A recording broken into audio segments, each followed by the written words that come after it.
Less than 300 days now until the Democratic National Convention begins right here in Milwaukee.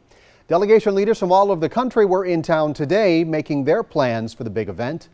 Ben Jordan tagged along.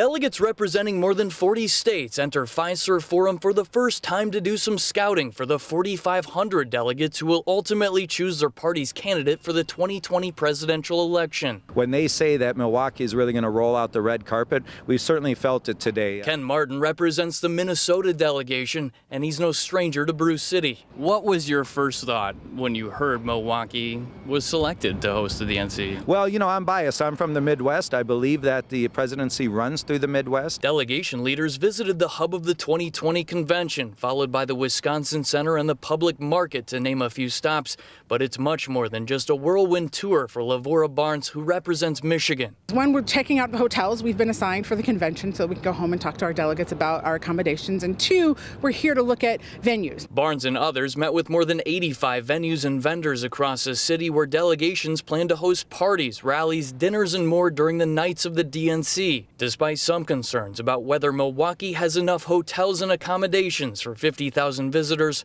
Barnes says this trip assures her there's no need to worry. You guys are terrific hosts already. You're going to be great convention hosts. The city's ready for us. As you may remember, nearly half of the delegates will be staying at hotels in northern Illinois. Delegates I spoke with tell me that's fairly typical for a convention of this size. They say the most important thing is the DNC already has their transportation plans in place. Reporting outside Fiserv Forum, Ben Jordan, today's TMJ4.